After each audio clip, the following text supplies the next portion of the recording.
have some breaking news. Marcus Wiedhauer, Georgia State House Representative for District 121, recently resigned, which is going to thrust us into a special election. So December 9th, you're going to have the opportunity to vote for a new representative. Let me break it down to you real quick. For over 20 years, the Republicans have held control of the state house. Now is the moment. Now is the time where you could vote for someone else to step in and do something different. Somebody that is not cut from the same cloth. And I had an opportunity to sit down and talk with Eric Gisler. He's a candidate running for Georgia State House 121. So stay tuned and listen up. This is why you should stay engaged and involved in local politics and state politics. So why don't you tell us a little bit about what's going on, why this is so special? Because originally the day that everybody would vote for you would have been November 2026, right? Correct. Right. But that has changed, and tell us why that has changed. The current representative, Marcus Wiedhauer, he dropped out last Tuesday pretty abruptly. I don't think anyone knew it was coming, but it was effective immediately, and that triggers a special election, which we found out on Friday is going to be December 9th. And what area and district does it cover? Yeah, it's State House of Representatives, District 121, and that is one of the four House of Representative districts in Athens that they've used to really gerrymander Athens. So this district is most of Oconee County. It's not the northern part of Oconee County, but all the rest of Oconee County. And then it is south side Athens-Clarke County going up into 5 Points and part of the UGA campus, and then out to the east side. It's complicated. How many people live in that district, would you say? So the House districts, there are about 59,000 residents. It's in this district, there are about, I want to say, 35,000 registered voters, somewhere around that. I think people overlook, the House seats, the state representative seats. They just overlook it. So what is the big difference and importance for people to get involved, and why they should vote for state seats? Yeah, you're absolutely right. Everybody pays attention to national politics because it's kind of a stage, right? I mean, people get really involved there, but most people don't know who their local representatives are, in local government, the mayor, commission, school board, things like that. And most people don't know who their state representative is either. Everybody's got a state rep and a state senator. But most people don't know what they are, and most people don't pay attention to a lot of the things that happen at the state and local level. But as you know, I mean, a lot of times that's the stuff that impacts your daily life more than anything else. Yeah, I mean, the primary responsibility of state legislatures in either the House or in the Senate is making laws, right? Passing legislation. And that can be anything from tax law to criminal justice to housing, all kinds of things, right?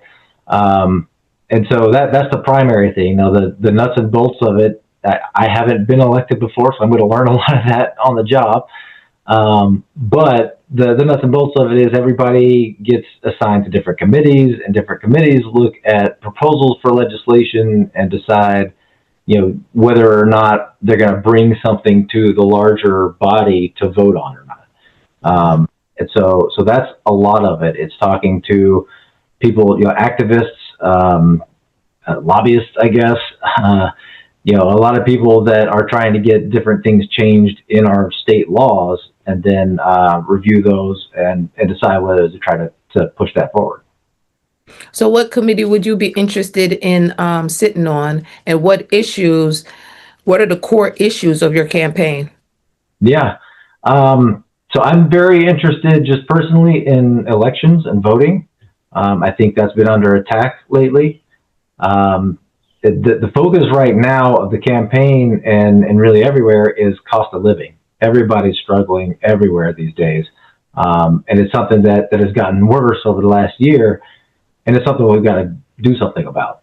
But as far as campaign or committees, I would think I would like to be involved in the elections oversight committee, natural resources.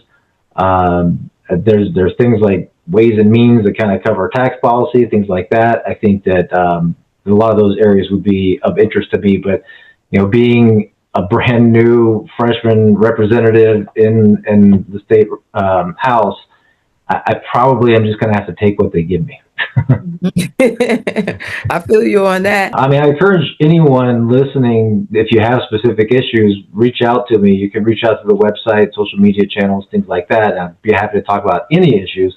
But the theme of the campaign is really that we see changes happening at the federal level, right? At the national level up in Washington, D.C. We saw this giant budget bill they passed over the summer that, among other things, is making drastic cuts to programs that Georgians depend on, right?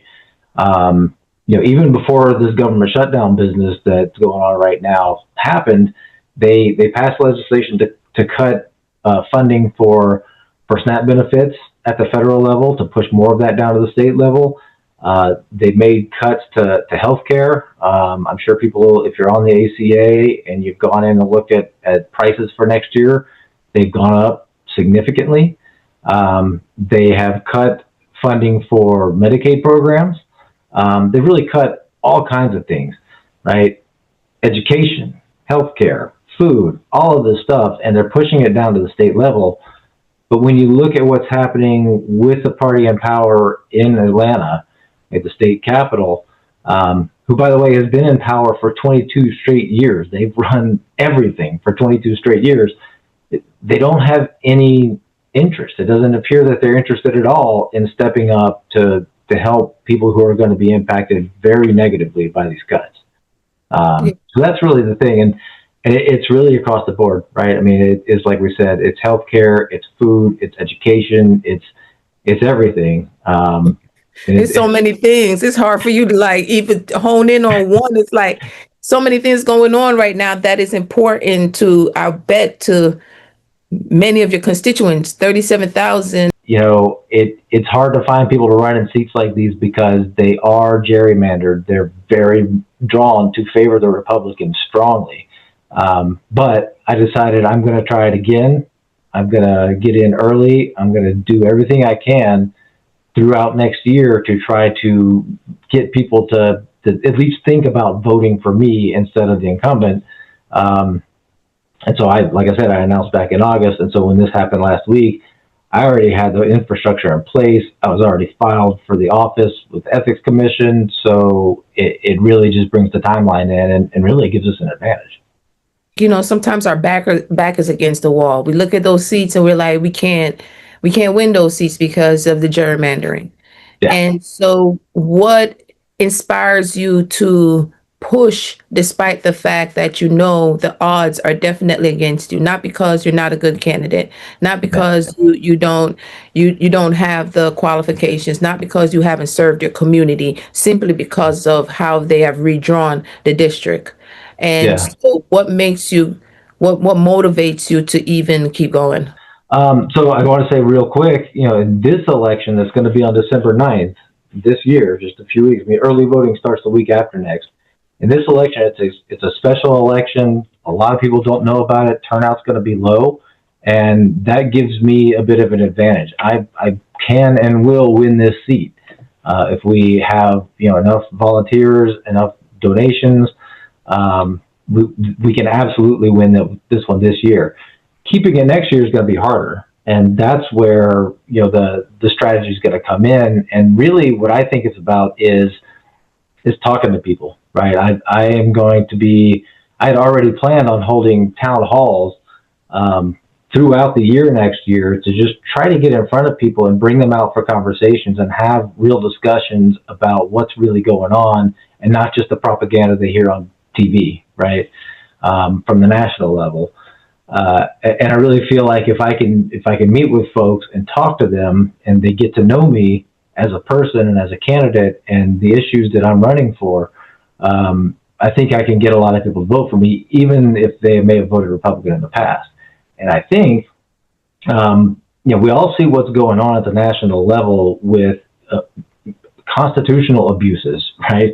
They're cutting these programs. They are, they're sending masked agents into streets to arrest people. They're sending them to like third countries with, torture prisons. I mean, it is scary stuff out there. And a lot of people who voted Republican last year held their nose and did it, knowing who Donald Trump was and knowing what he was saying and not thinking it was going to be that bad. I think they're getting something very different than what they voted for last year. So, a person like me, if I'm out there next year talking to people about real issues and not trying to play, push some hyper partisan message, but just talking about real issues and real solutions, a lot of those people who traditionally voted Republican in the past aren't going to vote for a MAGA Republican again.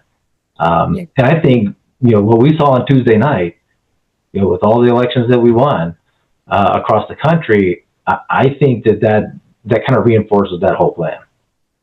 Yeah, I mean, at some point in time, we have to find a middle ground. And I always tell people, politicians can't save us, but they for sure can hurt us. They can make a difference in our life. We have to save ourselves by being engaged, knowing our rights, but they can definitely hurt us.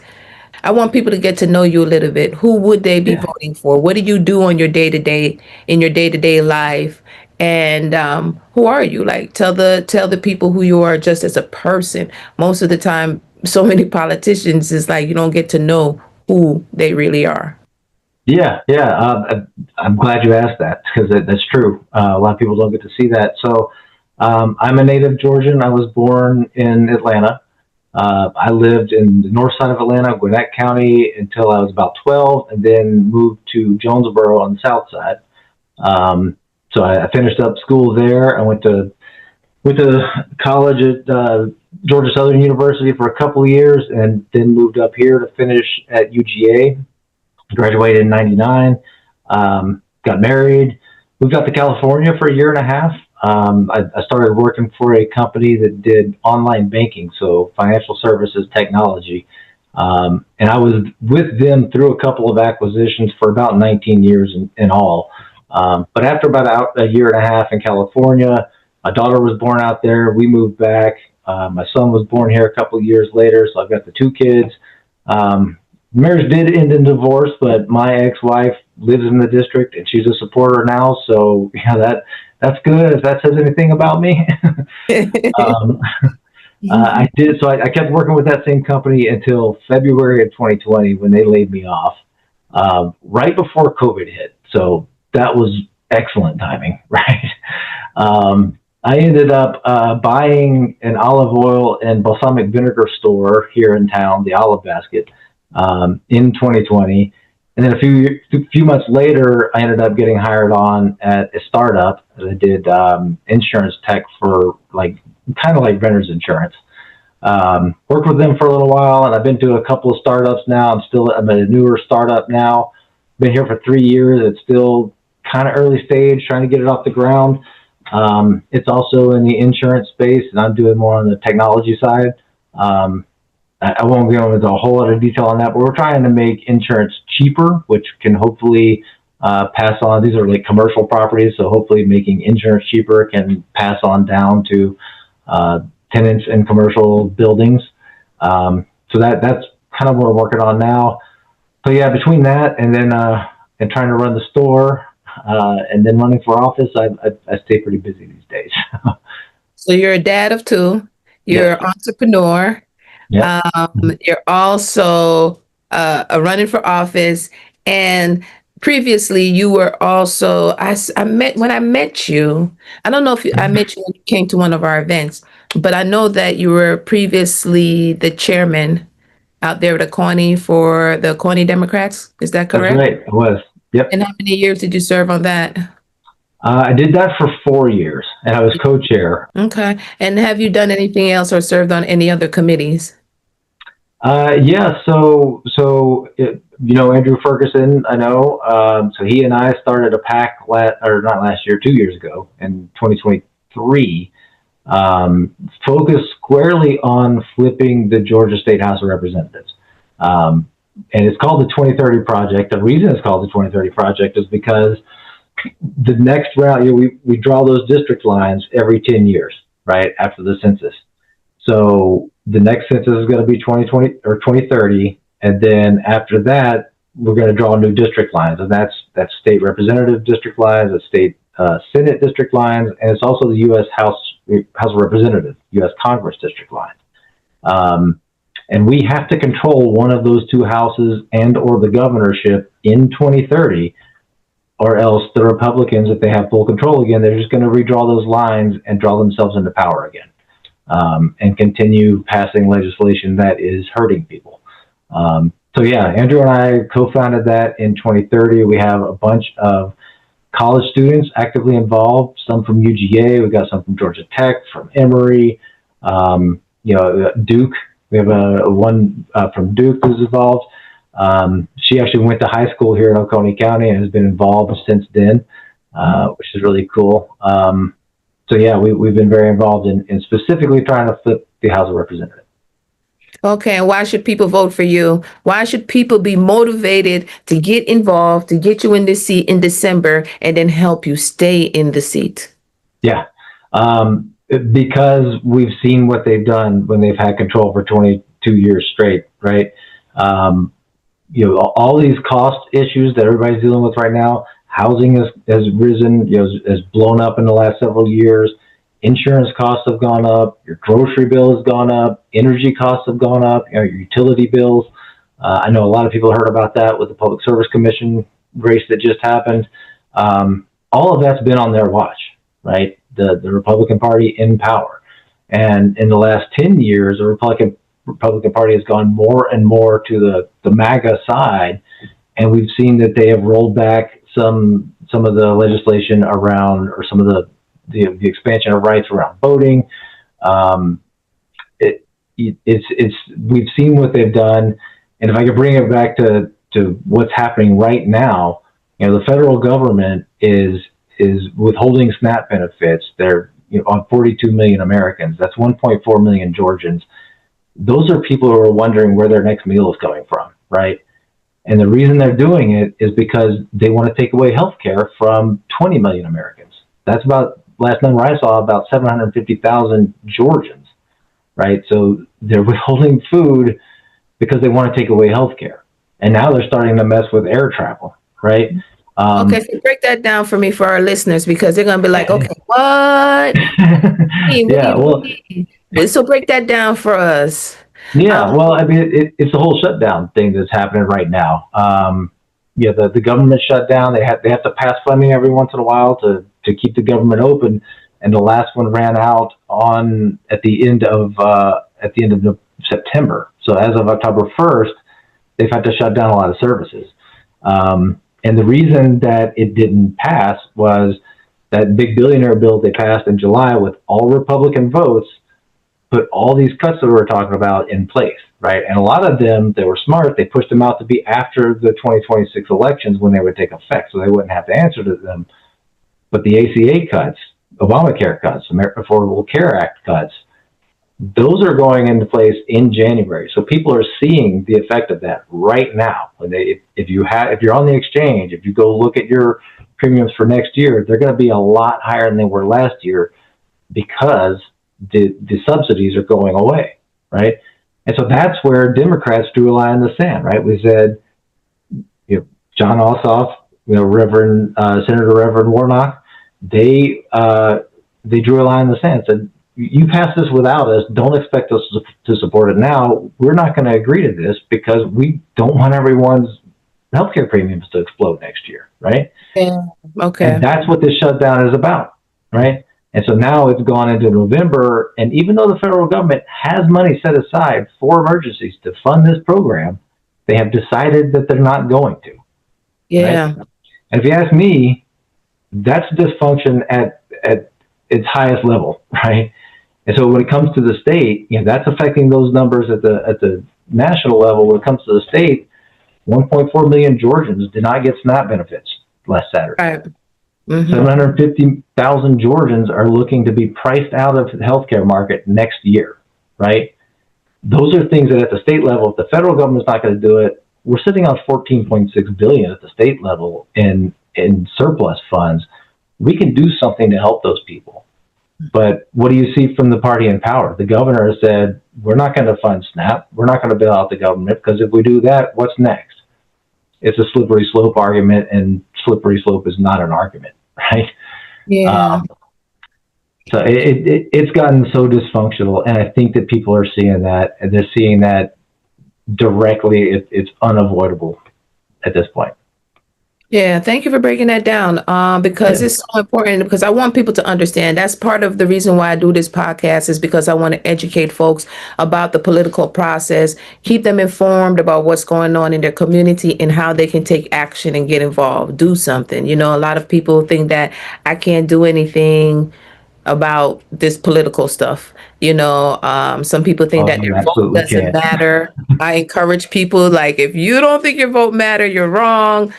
For sure, participate in local and state. That's what I'm trying to say. Yes. So important Absolutely. because you're going to Uh, feel the impact. And then, I mean, for my process, by me participating in local elections, that's what motivated me to like or believe in the possibilities of like things can really happen based on your vote and things can happen and change based on who's in office. So that motivated me to really get involved in politics. If it wasn't for local elections, I probably still would be like, my vote doesn't count and all this other stuff. But get involved in local election, y'all. What is one thing you want people to know if they're watching? What is something you want them to take away from this interview? yeah, I mean, the main thing is election day is December 9th. Early voting begins on November 17th. That's for House District 121. If you're not sure which district you live in, the Secretary of State of Georgia makes it pretty easy. If you go to mvp.sos.ga.gov, you just put in your name, birthday, and the county you live in, and it will show you exactly which district you're in. You kind of scroll down to the bottom, especially if you're on your phone. You got to go way down there, but it's there. And if you live in District 121, I need your vote. We can win this seat, absolutely. If you don't live in District 121 and you're nearby and you want to help, we have plenty of volunteer opportunities. We're going to be knocking doors, making phone calls, sending postcards, all that stuff, because the name of the game in this election is making sure people know that it's happening, right? Because that's the biggest thing. People check out, right? So yeah, there's that. And then of course, donations are always welcome. We have a budget for a plan to help get that word out that we need to raise money for.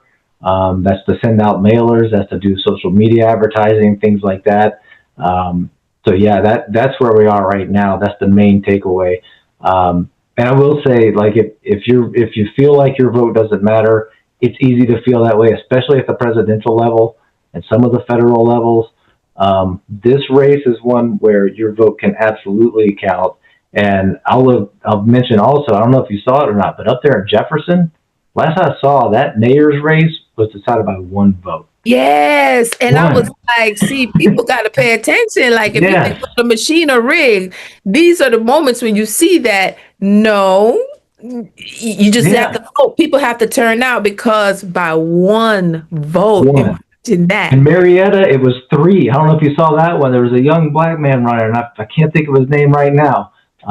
He lost by 3 votes. 3. City of Marietta. Well, thank you so much. But before you go, I want to play a little Know Your Rights game. Oh yeah, I've been watching your previous episodes. I'm ready. You ready? You think you're ready for this? I don't know. Now that I said that, you're gonna give me a hard one. No, I'm not. I'm not. I'm gonna try. I'm gonna try to take it easy on you. Okay, let me go ahead and pull up my questions. So I think this is a fun way for people to learn as well. Oh yeah. So hold on a second. Let me pull up my questions. Let's go. We're gonna play the Know Your Rights game. All right. All right. So this is gonna be true or false. A state representative has the power to introduce legislation that can expand or restrict citizens' civil rights and protection. True. Absolutely. Now there are some civil rights that are protected by the Constitution, and so the law can't change those. But yeah, absolutely. And I would point to that Senate Bill 202, the elections reform bill they passed a couple of years ago. I mean, that's affecting people's civil rights, their ability to cast a vote. Moving, you can't give somebody a bottle of water if they're waiting in line to vote. Right? Right. That was crazy. Moving drop boxes inside, only during business hours, right? That makes it a lot less convenient to cast a ballot. All right, the second one, constituents only have the right to contact their state representatives during legislation session. Is that true or false? Absolutely false. No, Thank you. they're your representative all year long. So you can contact them whenever you want. Yeah, absolutely. State legislators come into session from January through March. Yeah, it's usually either the end of March or early April. It's 40 days is what it says in the Constitution. Wow, so that's a lot in 40 days, you know? Yeah, they cram in a lot there. Budgets. They can be called into a special election by the governor outside of those 40 days, but that's kind of, that's a special election, special session. But that's pretty rare. That's only for emergency type situations. Yeah, like if he wanted to do something about the food stamps, right? If he wanted to Exactly. fund it, he would definitely, this is the time you call an emergency session, right? Right. Yep. Okay. But Kemp doesn't want to do that, y'all. No, he went on record saying he's not doing that. Right. Because if you feed starving kids, what else are they going to ask for? Right. So he'd rather for kids to starve and then have more health issues and then lead to and then more, not give them health care. right, and not give them health care. All of that. Right. Yeah. Yeah.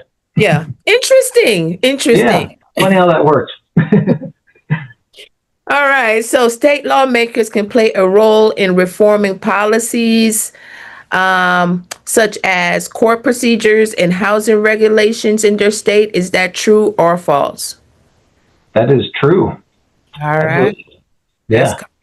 And it's a little bit different, but what I think of in that area is, we just had a law passed a couple of years ago. I think it was sponsored by Houston Gaines, to reform cash bail and keep people in jail for a whole list of nonviolent crimes until they could pay a cash bail, which, that was 100% done by the state legislature. I'm like, funny you bring that up because it's like one of those things where our organization, it can even be charged for bailing people out. Charitable organization, churches, anyone with 501c3 status, if you bail people out of jail, they were trying to pass this law to criminalize people for wanting to help people. Isn't that interesting? I'm like, it is interesting. For the money, we're not even asking you for the money. This is donations, and this is what people want to do. Right. So yes, that is the power of your state lawmakers. These are the things that they can and cannot do. So if you think that, you don't need a vote and it doesn't matter, you're wrong. Make sure you know who your state legislators are. Make sure you know what's going on a local level. And if you can, help Eric get into office. And remember to vote on December 9th.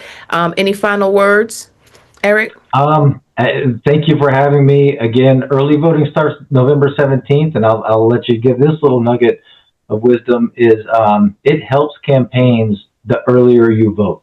Because when you vote early, we can see in the voter file that you voted, and we don't have to try to contact you and get you out to the polls. We can work on somebody who hasn't gone yet. So the earlier you vote, the better it's going to be to help the campaign and help us win. And I say us win because it's not about me. It's about all of us and trying to get legislation that helps us all. And the last thing I just want to say is I love your One Love earrings. Those are awesome. I'm big on love and communication, and if we can find middle ground. So I got these earrings and when I was in Jamaica, and I want to remind everybody, if you can, support Jamaica because Hurricane Melissa has definitely caused a detrimental impact to the country. So if you've ever been to Jamaica, you love to vacation in Jamaica, Jamaica needs your support. And they recently started a website called supportjamaica.jm, but you can Google it. You will see it. To support Jamaica, it's a legitimate website. You can donate, volunteer, do what you can. And thank y'all for watching. Talk to y'all later. Thanks, everyone.